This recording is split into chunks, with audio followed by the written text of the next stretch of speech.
La lección de hoy se llama Porque extranjeros fuisteis en Egipto. Amaréis pues al extranjero, porque extranjeros fuisteis en la tierra de Egipto. Deuteronomio 10:19. ¿Cuál es el mensaje para el antiguo Israel aquí? ¿Cuál debería ser el mensaje de este versículo para nosotros también? Siglos antes, el Señor le dijo a Abraham: ten por cierto que tu descendencia morará en tierra ajena y será esclava allí, y será oprimida 400 años. Génesis 15:13.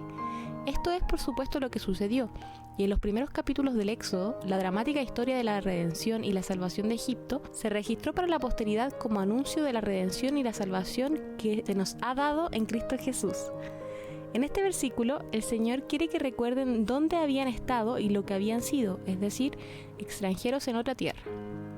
En otras palabras, el Señor les dice: recuerden cuando eran marginados y esclavos de la sociedad, estaban a merced de quienes eran más fuertes y podían abusar de ustedes.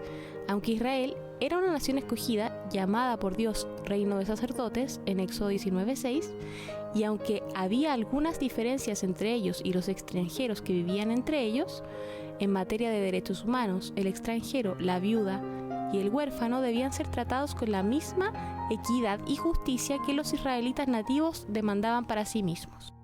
A continuación leamos Mateo 7:12. ¿Cómo encapsula el versículo lo que el Señor estaba diciendo al antiguo Israel acerca de cómo debían tratar a los débiles que había entre ellos?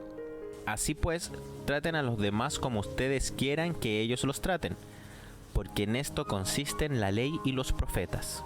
Esta advertencia a Israel acerca de cómo debían tratar a los marginados de ninguna manera era la norma en el mundo antiguo, donde en algunos casos los marginados eran tratados como animales o aún peor.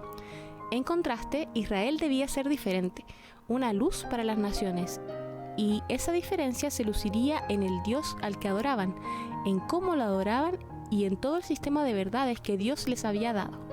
Sin embargo, su trato amable hacia los marginados podría haber sido un poderoso testimonio al mundo de la superioridad de Dios y de su fe, que en cierto sentido era el objetivo de su existencia como pueblo: dar testimonio al mundo acerca de su Dios.